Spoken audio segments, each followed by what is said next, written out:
L'alarme retentit dans les couloirs de la station de commandement Alpha de la Fédération. Des lumières rouges clignotèrent tandis que les officiers se précipitaient vers leur poste. Dans la salle de contrôle principale, des dizaines d'espèces extraterrestres travaillaient ensemble à leur poste. L'air était chargé de tension, et on entendait des cliquetis, des pépiments et des sifflements, tandis que les différentes races communiquaient dans leur langue maternelle. Le commandant Tala, une grande altarienne à la peau bleue, se tenait au centre de l'action. Ses avant-bras se déplaçaient rapidement sur les écrans holographiques, tandis que les données affluaient de toute la galaxie. Le signal de détresse avait été détecté 3 heures auparavant, mais l'horreur de la situation n'apparaissait que maintenant. Au rapport, ordonna Tala, sa voix portant l'autorité de quelqu'un qui avait vu trop de désastres. Le lieutenant Brix, un petit Keth reptilien, leva les yeux de sa console avec de grands yeux effrayés. « Commandant, la transmission provient de Kepler 442b. C'est une colonie minière dans la bordure extérieure, population 300 000. Quel est leur statut ?» demanda Tala, bien qu'elle craignait déjà la réponse. Les écailles de Brix devinrent vert pâle, signe de détresse chez son espèce. « Ils sont attaqués, commandant. Les faucheurs du néant les ont encerclés. Les colons sont piégés dans des bunkers souterrains. Les pirates les traquent section par section. La salle de contrôle est tombée au silence. Tous les officiers connaissaient les faucheurs du néant. Ils étaient le cauchemar qui hantait les systèmes extérieurs. Des pirates sans pitié, ne faisant aucun prisonnier, hormis des esclaves, et ne laissant derrière eux que des mondes morts. « Combien de navires ?» demanda Tala. « 47 vaisseaux, commandant, dont leur vaisseau amiral, le Bone Harvest. » Le sang de Tala se glaça. Le Bone Harvest était un imposant croiseur de combat qui avait détruit des flottes entières. Son capitaine, Vex le Cruel, était connu dans toute la galaxie pour son amour de la torture et de la violence. « Des nouvelles de notre flotte la plus proche ?» demanda Tala. Le capitaine Orm, un grand Ursini aux allures d'ours, secoua sa tête massive. « La flotte 7 est à 6 mois, commandant. La flotte 3 est engagée contre des pillards. Dans le secteur Delta, nous n'avons rien d'assez proche pour nous aider. » Tala ferma les yeux un instant. 300 000 vies étaient en jeu, et la Fédération n'avait aucun moyen de les sauver. C'était une situation à laquelle ils avaient été confrontés trop souvent. La galaxie était trop vaste, leur flotte trop dispersée, et les pirates semblaient toujours savoir exactement où frapper. « Et les négociations ?» demanda le docteur Zen, le conseiller diplomatique de la station. Zéphirion, cet insecte, a toujours cru aux solutions pacifiques. Peut-être pourrions-nous leur offrir quelque chose pour laisser les colons tranquilles. Le néant. Les faucheurs ne négocient pas, répondit Orm d'un ton sombre. Ils prennent ce qu'ils veulent et tuent le reste. Vex n'a jamais abandonné les survivants d'un raid. Les officiers gardèrent un silence gêné. Ils connaissaient tous la vérité. Les règles d'engagement de la Fédération, conçues pour minimiser la violence et protéger les innocents, les rendaient souvent impuissants face à des ennemis qui n'en suivaient aucune. Le lieutenant Brick reprit la parole, d'une voix à peine murmurée. « Commandant, il y a une option dont nous n'avons pas parlé. » Tala le regarda. « Quoi ? » « Commandant, il y a une option dont nous n'avons pas parlé. » Tala le regarda. « Quoi ? » « La Terre, » dit Brick. « Les humains ont rejoint la Fédération il y a 2 ans. Leur flotte n'est qu'à 3 jours de Kepler 442b. L'évocation des humains fit sensation dans la salle de contrôle. Certains officiers s'agitèrent, mal à l'aise. D'autres émirent des cliquetis de désapprobation. Les humains étaient encore nouveaux dans la société galactique, et leur réputation était compliquée. « Absolument pas, » dit aussitôt le docteur Zen. « Ils sont trop violents. Leurs méthodes vont à l'encontre de tout ce que représente la Fédération. » Le capitaine Orm acquiesça d'un signe de tête. « J'ai vu leurs rapports de combat. Ils ne font pas de prisonniers. Ils sont impitoyables. Ils résolvent tous les problèmes avec une force écrasante. » Tala avait lu ces mêmes rapports. Lorsque les humains avaient rejoint la Fédération, ils avaient été chargés de s'occuper d'un petit groupe de pirates dans le système Vega. La Fédération s'attendait à une intervention policière classique. Arraisonner les vaisseaux, arrêter les criminels et les juger. Au lieu de cela, les humains avaient tout simplement détruit tous les navires pirates sans prévenir. Aucun survivant, aucun prisonnier, aucune preuve laissée derrière eux. Le Conseil de la Fédération avait été horrifié. Il s'attendait à ce que ses nouveaux membres suivent les mêmes règles que tout le monde. Mais la Terre était différente. C'était ce que les scientifiques appelaient un monde de la mort de classe 12. Une planète si dangereuse que son espèce dominante avait évolué pour devenir des prédateurs, tandis que les autres races de la Fédération avaient besoin de combinaisons environnementales pour survivre sur la plupart des planètes. Les humains pouvaient vivre presque partout. Ils pouvaient se nourrir d'aliments toxiques pour les autres espèces, survivre à des températures qui tueraient la plupart des extraterrestres et combattre dans des conditions qui en choqueraient plus d'un. Mais c'est leur approche de la guerre qui les distinguait véritablement. Les autres espèces de la galaxie se disputaient le territoire, les ressources ou le pouvoir politique. Les humains se battaient pour éliminer complètement les menaces. Ils ne blessaient pas leurs ennemis en espérant qu'ils se retireraient. Ils ne capturaient pas de prisonniers en espérant qu'ils se retireraient. Ils ne capturaient pas de prisonniers en espérant une réforme. Quand les humains jugeaient quelque chose dangereux, ils le détruisaient complètement. Commandant, dit Brick prudemment, je sais que les humains sont controversés, mais ils sont les seuls à pouvoir atteindre Kepler 442b à temps. Même si on leur demandait, protesta le docteur Zen, qu'est-ce qui vous fait croire qu'ils nous aideraient? Les humains se moquent des colonies de la Fédération. Ils ne se soucient que de leurs propres intérêts. Tala y réfléchit. Il était vrai que les humains restaient généralement entre eux. Ils avaient rejoint la Fédération, mais ils conservaient leur propre armée, leurs propres lois et leur propre façon de faire. Leur propre armée, leurs propres lois et leur propre façon de faire. Ils participaient au commerce et partageaient des technologies. Mais ils ne s'étaient jamais vraiment intéressés à la politique galactique. Les colons envoient des signaux de détresse continus. Des briques ont signalé que les faucheurs du vide diffusent que les séances de torture. Ils utilisent la guerre psychologique pour briser la résistance avant l'assaut final. Des images horribles sont apparues sur l'écran principal. Vex le Cruel en personne était visible. Un extraterrestre massif à la peau grise et aux yeux rouges. Au-dessus des colons capturés. Des cris emplirent la salle de contrôle avant que Tala n'ordonne rapidement la coupure du son. « Combien de temps avant l'assaut final ?» demanda-t-elle. « D'après leurs attaques précédentes, peut-être 4 jours. Ils aiment faire souffrir leurs victimes avant de les achever.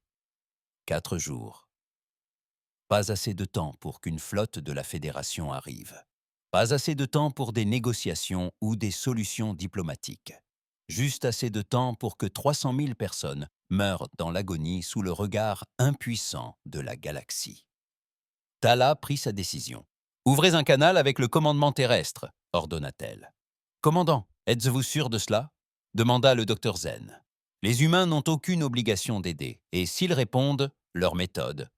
Nous sauverons 300 000 vies, » termina Tala. « J'ai lu leurs dossiers aussi, docteur. Oui, les humains sont violents. Oui, ils ne respectent pas nos règles, mais ils obtiennent des résultats. » L'officier de communication, un éthérien mince nommé Kip, leva les yeux avec nervosité. « Canal ouvert, commandant. » Tala prit une grande inspiration. Elle était sur le point de prendre une décision qui pourrait tout changer. La Fédération s'est toujours enorgueillie d'être civilisée, de résoudre les problèmes par la diplomatie et la force mesurée. Mais la civilisation avait des règles, et les faucheurs du néant ne les suivaient pas. Commandement terrestre, ici la station Alpha de la Fédération. Nous avons un code noir d'urgence dans le système Kepler. 300 000 civils sont attaqués par des pirates faucheurs du néant. Appelez immédiatement. La réponse est arrivée en quelques minutes, plus rapidement qu'aucune flotte de la Fédération n'avait jamais réagi à un appel de détresse. Station Alpha de la Fédération. Ici l'amiral Kane, force de défense terrienne. Message reçu et compris. La flotte d'intervention se déploie immédiatement. Arrivée prévue à Kepler 442b dans 72 heures. La connexion fut coupée. La salle de contrôle était silencieuse, à l'exception du léger bourdonnement des ordinateurs et des systèmes de survie. « Eh bien, dit finalement le capitaine Orme, on y est, on a appelé les morts-mondeurs. » Tala fixait l'écran principal, qui affichait maintenant le système Kepler à 3 jours de là. Quelque part dans ce système, 300 000 personnes attendaient à leur mort, et ailleurs, des vaisseaux de guerre humains se préparaient à accomplir ce que la Fédération ne pouvait pas faire. Elle espérait simplement avoir fait le bon choix. 71 heures après l'appel de détresse, l'espace lui-même sembla se déchirer aux confins du système Kepler. Le saut hyperspatial créa une signature énergétique massive qui illumina tous les capteurs dans un rayon de 50 années-lumière. Ce qui émergea de la faille bloqua le souffle de toutes les espèces observatrices. La flotte humaine ne ressemblait à personne. 12 croiseurs lourds se matérialisèrent, les premiers. Leurs coques sombres hérissaient d'armes que les bases de données de la Fédération ne purent identifier. Derrière eux se trouvaient 36 destroyers, élégants et redoutables, évoluant en formation parfaite, telle une meute de loups en chasse. Mais c'était le dernier navire qui suscitait le plus d'inquiétude. Le Dreadnought Retribution était un monstre de métal et de puissance de feu. Long de 3 kilomètres et bâti comme une forteresse, il transportait suffisamment d'armes pour raser une petite lune. Les archives de la Fédération ne mentionnaient aucun vaisseau de cette classe dans la flotte humaine. C'était une nouveauté, un secret que les humains avaient en gardé jusqu'à présent. Sur la passerelle de la station Alpha de la Fédération, le commandant Tala observait les écrans avec une inquiétude grandissante. Combien de vaisseaux avions-nous demandé? Le lieutenant Briggs consulta sa console. Nous n'avons pas précisé de nombre, commandant. Nous avons juste demandé de l'aide. Ce n'est pas de l'aide, grommela le capitaine Orme, fixant l'imposante flotte humaine. C'est une force d'invasion. L'ambassadeur Vell, un centaurien grand et gracieux, avait été envoyé observer la réaction humaine. Son peuple était connu pour ses talents de diplomate et son caractère pacifique. À cet instant, son calme habituel trahissait des signes d'inquiétude. Peut-être devrions-nous les contacter, suggéra Vell. Expliquez-leur les procédures à suivre pour les opérations de sauvetage. Avant que quiconque puisse réagir, les humains ouvrirent un canal de communication. Station Alpha de la Fédération, ici l'amiral Kane, à bord du Retribution. Nous sommes arrivés dans le système Kepler et commençons l'évaluation tactique. La voix était calme, professionnelle et dénuée d'émotion. C'était la voix de quelqu'un qui avait déjà agi ainsi à maintes reprises. « Amiral Kane, répondit le commandant Tala, nous apprécions votre rapidité d'intervention. La situation est délicate. Nous avons 300 000 civils piégés sur la planète, et les faucheurs du néant les retiennent en otage. Compris, répondit Kane. Nous scrutons le système. Sur les écrans, ils pouvaient voir la flotte humaine se déployer selon un schéma complexe. Leurs vaisseaux se déplaçaient avec une précision qui impressionnait même les officiers de face de la Fédération. Chaque vaisseau prit position à des points soigneusement calculés dans le système. Pendant ce temps, autour de la colonie minière de Kepler 442b, la flotte des faucheurs du néant planait dans l'espace tels des vautours autour d'un cadavre. 47 vaisseaux de différentes tailles encerclaient la planète, l'immense récolte d'ossements étant positionnée juste au-dessus de la colonie principale. Le capitaine Vex le Cruel s'était amusé ces 3 derniers jours. Les cris provenant des bunkers souterrains étaient une douce mélodie à ses oreilles. Son équipage torturait tour à tour les colons capturés et diffusait les séances à travers le système. C'était de la guerre psychologique à son apogée. Le capitaine, appelé son premier officier, un extraterrestre balafré nommé Drac, détectait des vaisseaux aux confins du système. Bex ne leva pas les yeux de la séance de torture qu'il observait. Probablement une autre patrouille de la Fédération. Combien? 49 vaisseaux, capitaine. Vex leva alors les yeux. La Fédération n'avait jamais envoyé autant de vaisseaux nulle part. De quelle classe? Le visage de Drac pâlit. Inconnu, capitaine. L'ordinateur ne peut pas les identifier, mais ils sont imposants. Vraiment imposants. Vex se leva, sa silhouette massive projetant des ombres sur le pont. Ils sillonnaient l'espace de la Fédération depuis 20 ans et connaissaient toutes les classes de vaisseaux de leur flotte. Des vaisseaux inconnus ne signifiaient qu'une chose. « Montrez-moi », ordonna-t-il. L'écran principal affichait la flotte humaine, désormais entièrement déployée à travers le système. Même aux yeux expérimentés de Vex, ces vaisseaux paraissaient dangereux. Leur conception était inhabituelle, leurs arsenals d'armes massifs, et ils se déplaçaient avec une coordination qui trahissait un entraînement militaire sérieux.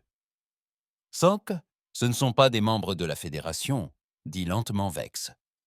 Avertissement à tous les vaisseaux. Formation de combat. Lors de la riposte, l'amiral Kane se tenait, sur sa passerelle, entouré d'écrans holographiques montrant chaque détail du système. Ses officiers travaillaient tranquillement à leur poste, se préparant à l'avenir. Kane était un homme grand, aux cheveux gris et aux yeux bleus froids. Il avait combattu pendant 30 ans des colonies de Mars aux ceintures d'astéroïdes extérieurs. Il avait rencontré toutes sortes d'ennemis, mené toutes sortes de batailles et appris une vérité simple. La miséricorde était un luxe qui coûtait la vie à de braves gens. « Rapport tactique », ordonna-t-il. 47 vaisseaux ennemis, amiral, rapporta le commandant Lee, son officier et tactique. Le vaisseau amiral est le Bone Harvest, un croiseur de bataille modifié. Les autres sont un mélange de destroyers et de frégates. Ils occupent des positions défensives autour de la planète. Statut civil. Environ 290 000 personnes sont encore en vie dans des bunkers souterrains. Les pirates diffusent des séances de torture depuis la surface. Kane serra les mâchoires. Il avait regardé certaines émissions pendant le voyage vers Kepler. Ce qu'il avait vu l'avait convaincu que la négociation n'était pas envisageable. Communication. Contactez le vaisseau observateur de la Fédération. Le vaisseau de l'ambassadeur Vell suivait la flotte humaine qui tentait de coordonner l'opération de sauvetage. Quelques instants plus tard, son visage inquiet apparut sur l'écran de Kane. « Amiral Kane », commença Vell, « je tiens à souligner l'importance de suivre les protocoles de sauvetage. La Fédération a établi des procédures pour gérer les prises d'otages. » Kane écouta poliment. Vell a expliqué l'approche standard. Établir la communication avec les pirates, négocier la libération des civils, proposer une rançon ou un échange de prisonniers, et n'utiliser la force minimale qu'en dernier recours. Ces procédures ont été élaborées au fil des siècles, a conclu Vell. Elles minimisent donc les pertes et préservent des vies humaines des deux côtés. Kane resta silencieux un instant. Autour de lui, ses officiers poursuivaient leurs préparatifs. Les systèmes d'armes étaient chargés, les ordinateurs de ciblage calculaient les solutions de tir et les unités de marine s'apprêtaient au combat. « Ambassadeur », dit finalement Kane, « combien de sauvetages réussit la Fédération a-t-elle mené contre les faucheurs du néant ? Combien de sauvetages réussit la Fédération a-t-elle mené contre les faucheurs du néant ?» Vell hésita. « Eh bien, les faucheurs du néant sont particulièrement difficiles à négocier. »« Combien ?» répéta Kane. « Aucun, » admit Vell à voix basse. « Mais cela ne signifie pas que nous devons abandonner nos principes. » Kane hocha la tête. « Je comprends votre position, ambassadeur. Cependant, la Terre n'a jamais signé les règles d'engagement de la Fédération. Nous opérons sous notre propre autorité. Que comptez-vous faire ?» demanda Vell, même s'il se doutait de la réponse. Kane se tourna vers son officier tactique. « Commandant Lee, ciblez tous les vaisseaux faucheurs du néant pour une destruction simultanée. Pas d'avertissement, pas de demande de reddition, nous en finissons vite. »« Amiral, vous ne pouvez pas, » protesta Vell. « C'est un massacre, la Fédération ne peut cautionner de tels actes. » Kane regarda l'ambassadeur avec ses yeux bleus et froids. « Ambassadeur, votre fédération est aux prises avec les faucheurs du néant depuis des décennies. Durant cette période, ils ont asservi des millions de personnes, détruit des centaines de colonies et tué d'innombrables innocents. Vos méthodes ont échoué. Mais certains pirates pourraient sûrement être réformés. Avec les mesures appropriées... » « Non, » l'interrompit Kane. « Ce ne sont pas des individus mal avisés. Ce sont des individus qui ont fait de mauvais choix. Ce sont des prédateurs qui ont choisi de s'en prendre à des innocents. Ils torturent des enfants pour des innocents. Ils torturent des enfants pour le divertissement. Ils vendent des familles en esclavage. Ils détruisent des civilisations entières pour le profit. Le pont se tue, à l'exception du léger bourdonnement des ordinateurs et des systèmes de survie. Amiral, Vell essaya à nouveau. Je vous supplie de reconsidérer votre décision. Il doit y avoir une autre solution. Kane étudia les écrans, montrant la flotte des faucheurs du néant. 47 navires remplis de meurtriers, d'esclavagistes et de tortionnaires. Il repensa aux émissions qu'il avait vues, aux colons hurlant, aux enfants pleurant leurs parents. « Ambassadeur !» dit Kane d'une voix calme.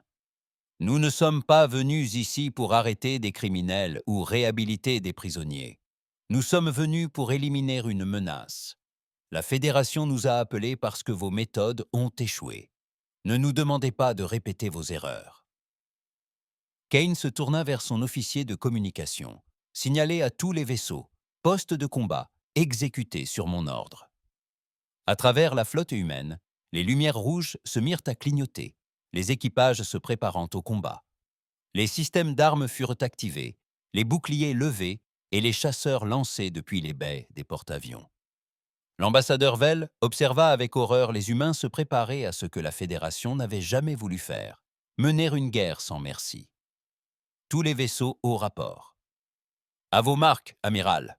annonça le commandant Lee. « Tous les navires au rapport. »« À vos marques, amiral !» annonça le commandant Lee. Kane jeta un dernier coup d'œil à l'écran tactique.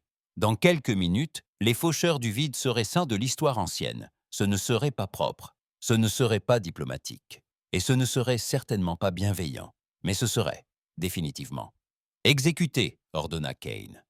La bataille commença sans avertissement, sans aucune demande de reddition, sans aucun dé. Rituel habituel du combat spatial. Un instant, la flotte des faucheurs du vide était en formation défensive autour de Kepler 8042b. L'instant d'après, ils mouraient. La flotte humaine ouvrit le feu avec des armes défiant tout ce que la galaxie pensait savoir sur la guerre spatiale. Des faisceaux d'énergie pure, plus brillants que, fusèrent à travers le vide. Des missiles plus rapides que la lumière filaient vers leur cible. La structure même de l'espace semblait se tordre et se courber sous l'assaut. Le capitaine Vex le Cruel se tenait sur le pont de la récolte d'ossements, regardant sa flotte s'éteindre autour de lui. Ses vaisseaux explosaient comme des feux d'artifice, leurs boucliers n'offrant aucune protection contre les armes humaines. En 30 secondes, il avait perdu 12 vaisseaux. En 60 secondes, 23 avaient disparu. « Ripostez !» hurla-t-il à son équipage. « À tous les vaisseaux, ripostez !» Les faucheurs du néant tentèrent de riposter. Leurs armes étaient performantes, volées à une douzaine d'espèces différentes et améliorées grâce à la meilleure technologie disponible. Contre n'importe quelle flotte de la Fédération, elles auraient été dévastatrices. Contre les humains, ils étaient inutiles. Les vaisseaux humains se déplaçaient comme des danseurs, chacun sachant exactement où se trouvaient l'un les autres. Ils esquivaient entre les tirs ennemis avec aisance, tout en conservant une précision parfaite avec leurs propres armes. C'était comme regarder des professionnels se battre contre des enfants. « Capitaine !» cria Drax par-dessus les alarmes. « Nous avons perdu 30 vaisseaux. Les humains nous déchirent. » Vex vit un autre groupe de ces vaisseaux disparaître dans des boules de feu. Il ne s'agissait pas de simples explosions aléatoires. Les humains ciblaient des systèmes spécifiques, détruisant les moteurs pour empêcher toute fuite, éliminant les armes pour stopper la résistance, puis achevant chaque vaisseau avec une précision chirurgicale. « Ils ne cherchent pas à nous capturer », réalisa Vex avec une horreur grandissante. « Ils cherchent à tous nous tuer. » Lors de la riposte, l'amiral Kane observait la bataille avec une efficacité sereine. Ses écrans tactiques montraient la destruction systématique de la flotte des faucheurs du néant. Chaque vaisseau humain fonctionnait exactement comme prévu, suivant les priorités de ciblage calculées pendant le voyage vers Kepler. 17 navires ennemis restants, rapporta le commandant Lee. Tous tentent de battre en retraite. Négatif, répondit Kane. Aucun ne s'échappe. Poursuivons le combat. Les destroyers humains, plus rapides que tous les navires de la flotte des faucheurs du néant, se mirent en marche pour intercepter les navires en fuite. Un par un, ils traquèrent les pirates comme des loups poursuivant des cerfs. Sans pitié, sans pitié. Chaque vaisseau fut entièrement détruit, ne laissant que débris et radiations. L'ambassadeur Vell observa le massacre depuis son vaisseau d'observation, le visage blême de stupeur. « Amiral Kane, je vous en prie, certains de ces vaisseaux tentent de se rendre. » La voix de Kane était impassible. Aucune reddition n'est acceptée. Mais le code de la Fédération le stipule clairement. Le code de la Fédération a fait torturer et assassiner 300 000 colons, interrompit Kane. Nous opérons désormais sous les lois de la Terre. À la surface de Kepler 442b, les colons piégés pouvaient sans voir la bataille, faire rage dans l'espace au-dessus d'eux. Des éclairs de lumière marquaient la mort de chaque navire pirate. Pendant 3 jours, ils avaient vécu dans la terreur. Des éclairs de lumière marquaient la mort de chaque navire pirate. Pendant 3 jours, ils avaient vécu dans la terreur, écoutant le bruit des tortures et des exécutions de leurs voisins. Maintenant, pour la première fois depuis des jours, ils osaient espérer. Dans les bunkers souterrains, les familles se rassemblaient autour d'écrans portables, observant le spectacle inouï de l'anéantissement de leurs bourreaux. Les enfants qui pleuraient depuis des jours ont enfin arrêté de pleurer. Les adultes qui avaient perdu espoir ont commencé à croire qu'ils pourraient revoir le lever du soleil. « Regarde ça », murmura Tom, un ingénieur des mines qui s'était caché avec sa famille. « Ils sont vraiment en train de gagner. » Sa femme Mary serrait leur fille contre elle. « Qui sont-ils? Je n'ai jamais vu de vaisseau pareil. »« Je ne sais pas, » répondit Tom, « mais ils sont de notre côté. » Au-dessus d'eux, la bataille entrait dans sa phase finale. Seul le vaisseau de récolte d'ossements subsistait, son imposante masse encerclée par les débris de la flotte des faucheurs du néant. Le capitaine Vex avait vu toute son armada s'éteindre en moins de 15 minutes. Les vaisseaux humains se rapprochaient de lui comme une meute de prédateurs. « Capitaine, » dit Drac d'une voix tremblante, « nous devons nous rendre. Nous ne pouvons pas les combattre. » Vex regarda autour de lui. La moitié de son équipage était morte, tuée, lorsque les armes humaines avaient transpercé leurs boucliers. L'autre moitié était blessée ou en état de choc. Son grand vaisseau, le terreur des systèmes extérieurs, n'était plus qu'une cible. Mais Vex le Cruel n'était pas devenu le pirate le plus redouté de la galaxie en se rendant si facilement. Il lui restait une dernière carte à jouer. « Faites monter les prisonniers », ordonna-t-il. En quelques minutes, une douzaine de colons furent traînés sur le pont. Hommes, femmes et enfants, capturés le premier jour de l'attaque. Ils étaient battus, effrayés et à peine vivants après 3 jours de torture. « Ouvrez un canal vers la flotte humaine », ordonna Vex. L'écran principal s'alluma, révélant le visage froid de l'amiral Kane. Derrière lui, le pont du châtiment était une image d'efficacité sereine. Les officiers travaillaient silencieusement à leur poste, comme si la destruction d'une flotte pirate entière était une affaire de routine. « Commandant humain, » dit Vex, en s'efforçant de garder une voix posée. « Je suis le capitaine Vex de la Moisson des Eaux. J'exige un passage sûr hors de ce système. » Vex de la Moisson des Eaux. J'exige une sortie sûre de ce système. L'expression de Kane resta inchangée, négative. « Vous ne comprenez pas ?» répondit Vex en désignant les prisonniers. « J'ai des otages, des civils innocents. Si vous attaquez ce vaisseau, ils mourront. » La caméra se concentra sur les colons capturés. Ils étaient ligotés, en sang et terrifiés. Certains étaient à peine conscients. Une petite fille, âgée d'à peine 6 ans, pleurait sa mère. « Vous avez 10 minutes pour retirer votre flotte, » poursuivit Vex, « ou j'exécuterai ces prisonnières un par un. Ensuite, je détruirai toute cette colonie avant que vous ne puissiez m'arrêter. » Kane observa l'image des otages. Ses officiers attendaient à chanter les ordres, le visage sombre.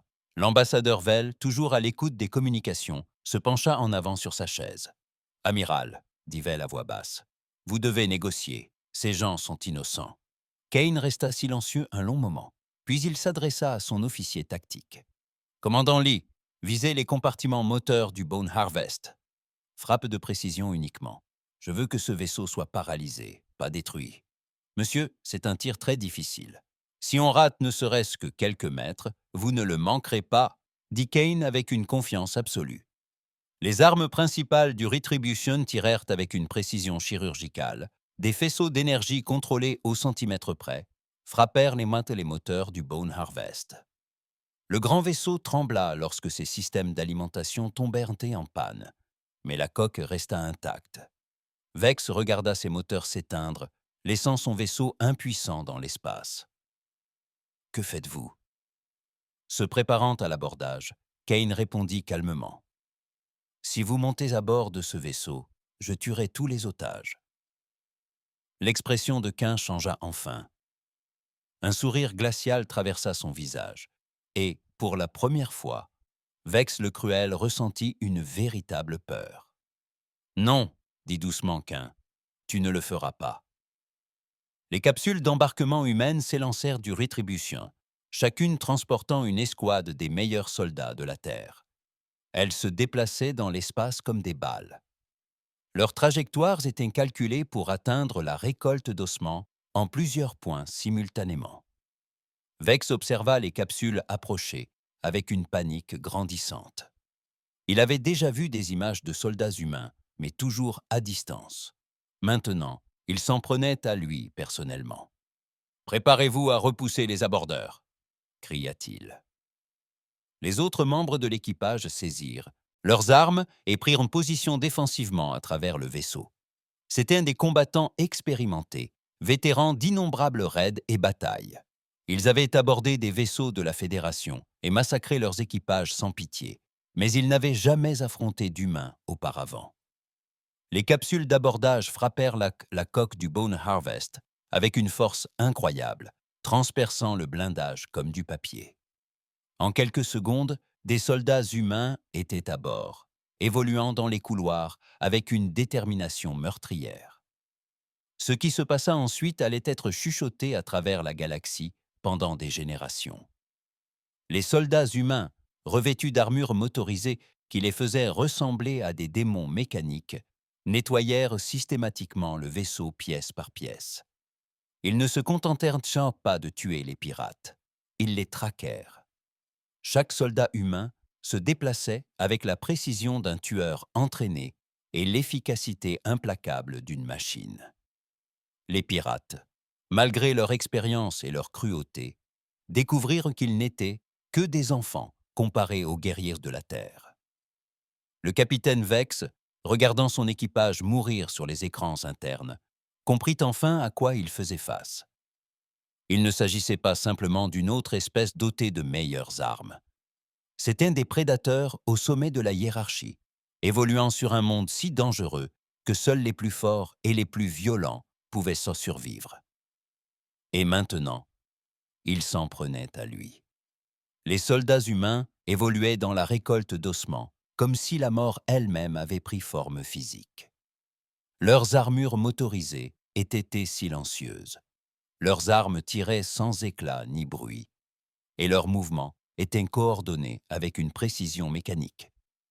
Les caméras internes du vaisseau enregistraient tout, créant des images qui seraient plus tard étudiées par les académies militaires de la galaxie. Le sergent Mills mena la première escouade à travers les ponts inférieurs. Les capteurs de son armure lui indiquaient que la position de chaque pirate à bord, leur signature thermique brillant comme des cibles sur son écran. Derrière lui, 5 autres soldats suivaient en formation parfaite, chacun couvrant un angle d'approche différent. Le premier groupe de pirates tenta de leur tendre une embuscade près de la soute. 12 extraterrestres lourdement armés se cachèrent à couvert, attendant que les humains tombent dans leur piège. Ils avaient déjà fait cela des centaines de fois, transformant les couloirs des vaisseaux capturés en champs de bataille. Ça n'a pas marché. L'escouade de Mills a détecté l'embuscade avant même qu'ils n'y pénètrent. Grâce aux capteurs avancés de leur armure, ils ont cartographié la position exacte de chaque pirate. Puis, ils agissaient avec une efficacité brutale. Les humains ne se lancèrent pas dans l'embuscade. Ils ne cherchèrent pas négocier ni à exiger la reddition. Ils tirèrent non simplement à travers les murs. Leurs armes transpercèrent la coque du navire comme si elle était en papier. Les pirates, se croyant à l'abri derrière d'épaisses barrières métalliques, moururent sans même avoir vu leurs assaillants. En 30 secondes, 12 combattants expérimentés furent éliminés sans qu'aucune victime humaine ne soit déplorée. La section A fut libérée. Mills fit son rapport calmement. Passage à la section B. Des scènes similaires se déroulèrent à travers le navire. Des soldats humains rencontrèrent des groupes de pirates et les éliminèrent avec une précision chirurgicale. Les extraterrestres étaient supérieurs en nombre et connaissaient la configuration du vaisseau, mais rien de tout cela n'avait d'importance. Les humains se battaient comme s'ils avaient été conçus pour cela. Le capitaine Vex observait le massacre depuis sa passerelle, les mains tremblantes agrippées à son siège de commandement. Son équipage, les pirates les plus redoutés de la galaxie, étaient traqués comme des animaux. Les humains ne les ont pas seulement tués, ils ont systématiquement démantelé toute son organisation. Ce ne sont pas que des soldats, murmura-t-il à Drac. C'est autre chose. Drac fixait les écrans avec horreur. Capitaine, il se dirige vers la passerelle. Il faut agir. Vex regarda les otages attachés au fond de la mer. Pont. Les colons étaient encore en vie, mais à peine. 3 jours de torture les avaient laissés faibles et brisés. La petite fille ne pleurait plus. Elle n'avait plus de force. Préparez les charges thermiques, ordonna Vex. Si je dois mourir, j'emmène tout le monde avec moi. Les derniers membres de l'équipage commencèrent à installer des engins explosifs autour des prisonniers. Les charges étaient conçues pour tuer rapidement et efficacement, ne laissant aucune chance de sauvetage. Ce fut le dernier acte de cruauté de Vex. Pendant ce temps, les soldats humains poursuivaient leur progression à travers le vaisseau. Ils rencontraient une résistance à chaque tournant, mais cela ne changeait rien. Les pirates se battaient tôt avec désespoir, sachant qu'ils allaient mourir. Les humains combattirent avec un professionnalisme glacial, traitant chaque rencontre comme un exercice d'entraînement. L'escouade du caporal Jackson atteignit le centre de sécurité principal et trouva 20 pirates barricadés à l'intérieur. Les extraterrestres avaient soudé les portes et installé des positions défensives derrière des meubles renversés. Ils étaient équipés d'armes de guerre volées dans les armureries de la Fédération. « Rendez-vous maintenant et on fera vite !» cria l'un des pirates à travers la porte. Jackson ne répondit pas. Il plaça simplement un petit appareil contre le mur et recula.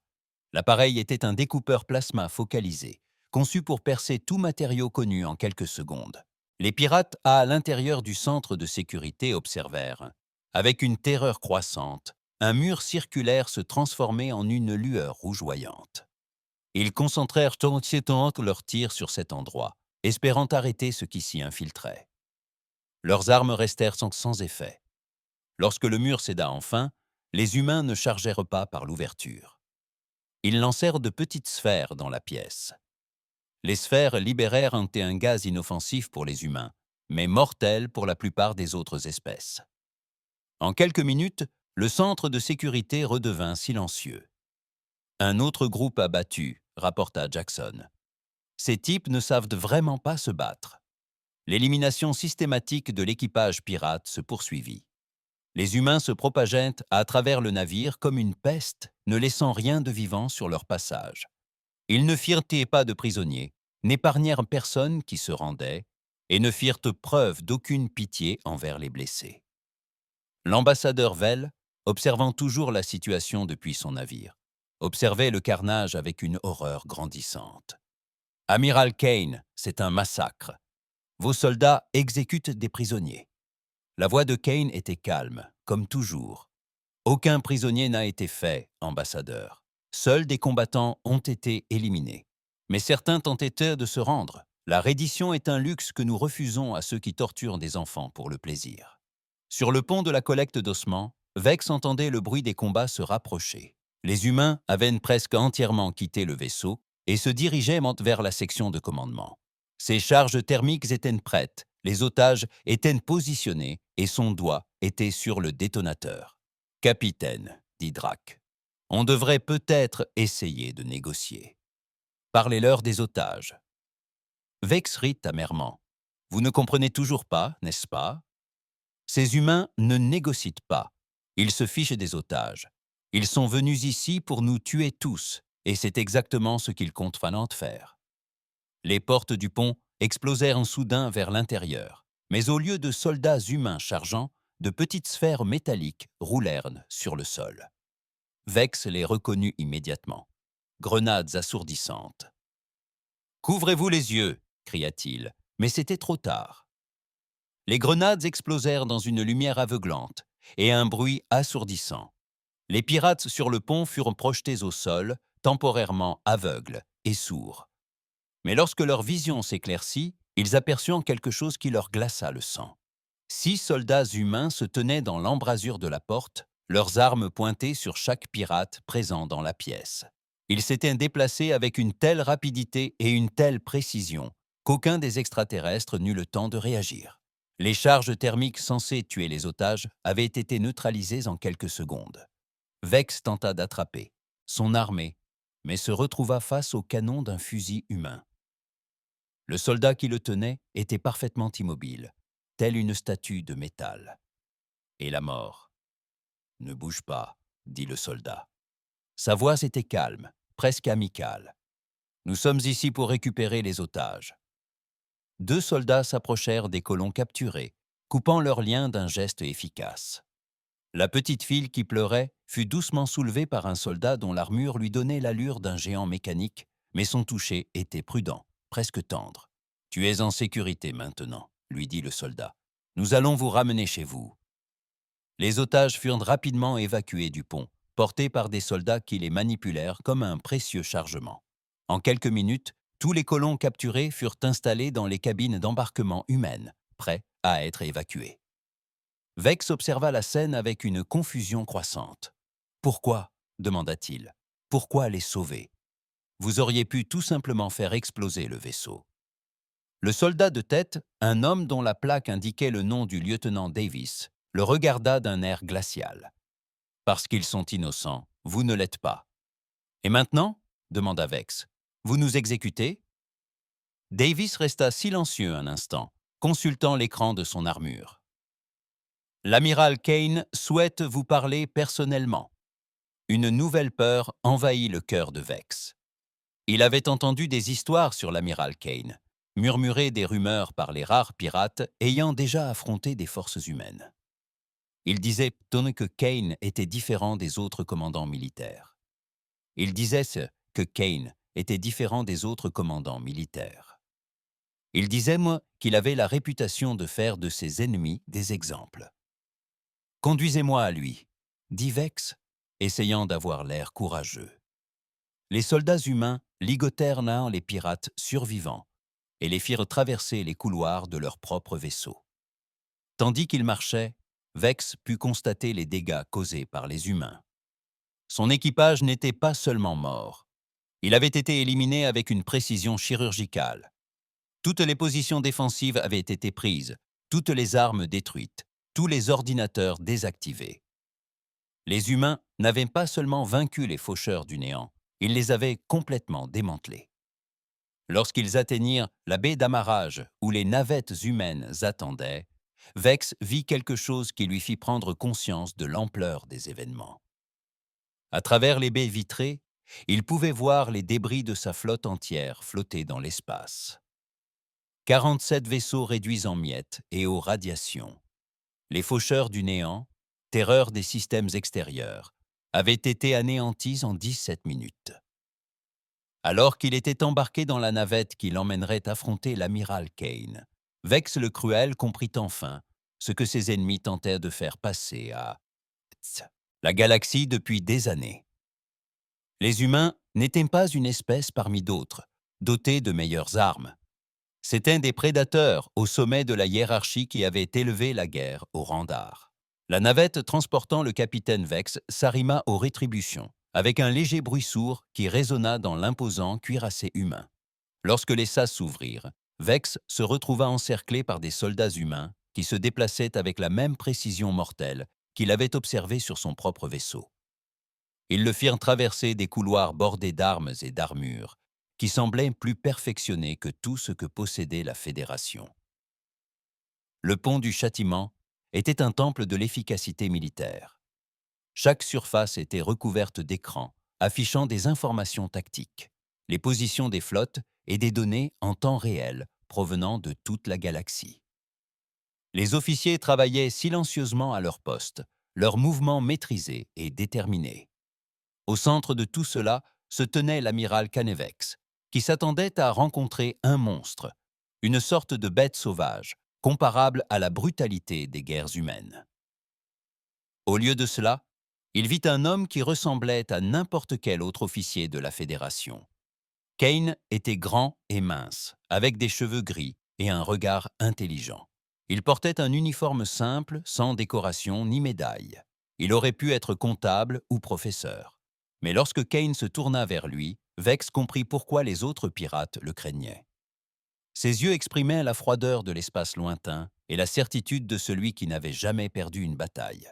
« Capitaine Vex, » dit calmement Kane, « j'avais hâte de vous rencontrer. M'avez-vous amené ici pour me vanter ?» demanda Vex, essayant d'avoir l'air provocateur. « Pour me prouver votre supériorité avant de m'exécuter. » Kane sourit légèrement. « Vous exécutez ? Non, capitaine. Vous avez bien plus de valeur vivant. » Vex s'en étonna.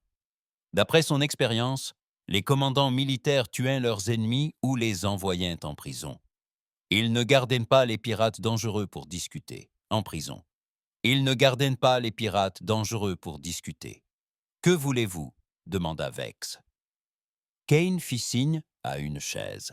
« Asseyez-vous, capitaine. Nous avons beaucoup à discuter. » Vex resta debout, sa fierté refusant de montrer sa faiblesse, même dans la défaite. Autour de la passerelle, les officiers humains poursuivaient que leur travail, ignorant le pirate le plus redouté de la galaxie. Pour eux, il n'était qu'un problème de plus résolu. « Votre flotte est détruite », dit Kane en se dirigeant vers un écran tactique. 47 vaisseaux détruits en 17 minutes. 832 membres d'équipage éliminés. Les faucheurs du néant n'existent plus en tant que force organisée. Les chiffres frappèrent Vex comme des coups de poing. L'œuvre de toute une vie, 20 ans passés à bâtir la plus puissante organisation pirate de la galaxie, avait été anéantie en moins de temps qu'il n'en fallait pour un repas. « Mais ce n'est que le début », poursuivit Kane. « Nous avons étudié votre base de données, capitaine. Lecture très intéressante. » Vex se glaça. Les ordinateurs de la récolte d'os contenaient des informations sur chaque opération des faucheurs du néant, chaque base secrète, chaque contact et allié au sein du milieu criminel. Si les humains avaient accès à ces données, 17 colonies d'esclaves, lut Kane sur un écran. 3 grands chantiers navals dans un espace contesté. 12 dépôts de ravitaillement et, plus intéressant encore, une liste complète de toutes les organisations pirates ayant collaboré avec les faucheurs du néant.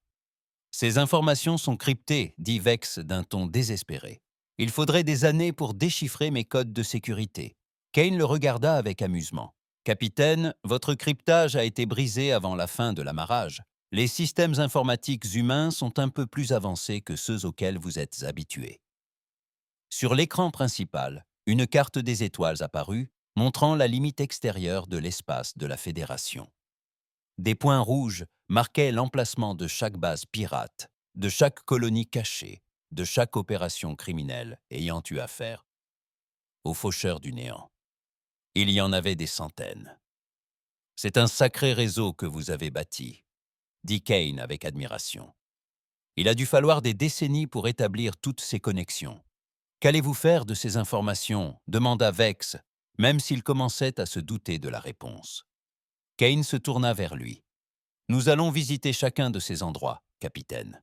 Nous allons visiter chacun de ces endroits, capitaine. Nous allons éliminer tous les pirates, esclavagistes et organisations criminelles de cette liste. Nous allons nettoyer la bordure extérieure de fond en comble. » L'ampleur de ce que Kane suggérait frappa Vex comme un coup de massue. L'humain ne parlait pas seulement de détruire les faucheurs du néant.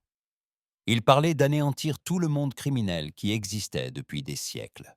« C'est impossible », protesta Vex. « Ils sont trop nombreux. Ils sont répartis sur des dizaines de systèmes. Même votre flotte ne peut pas être partout à la fois. » Kane sourit de nouveau. Capitaine. Cette flotte représente exactement 1% de la capacité militaire totale de la Terre. Nous avons 300 cuirassés supplémentaires dans nos chantiers navals, ainsi que des vaisseaux de soutien. Lorsque nous décidons de résoudre un problème, nous apportons les ressources nécessaires. L'ambassadeur Vell, qui observait discrètement depuis une console latérale, prit enfin la parole. Amiral Kane, vous n'avez sûrement pas l'intention de mener des opérations militaires dans l'espace de la Fédération sans autorisation? Kane regarda l'ambassadeur avec une légère surprise, comme s'il avait oublié la présence de l'alien. Ambassadeur, ces opérations se dérouleront dans des espaces contestés et des systèmes non revendiqués. La Fédération n'a aucune autorité dans ces régions. Mais l'ampleur de ce que vous proposez, protesta Fell. La destruction d'organisations criminelles entières, l'élimination de milliers d'individus, cela va à l'encontre de tout ce que représente la Fédération. La Fédération a eu des siècles pour s'occuper de ces criminels, répliqua Kane. Au lieu de cela, vous avez négocié avec eux, tenté de les réformer, et les avez traités comme des citoyens égarés susceptibles d'être réhabilités. Le résultat fut la torture et le meurtre de millions d'innocents. Kane se dirigea vers un autre écran, montrant les colons sauvés de Kepler 452b. Ils étaient soignés dans les infirmeries de la flotte humaine, leurs blessures guérissant lentement. Sous l'effet de la médecine humaine avancée, cette petite fille, dit Kane en désignant l'enfant de 6 ans qui pleurait sur le pont de Vex, fera des cauchemars toute sa vie à cause de ce que votre peuple a fait à sa famille.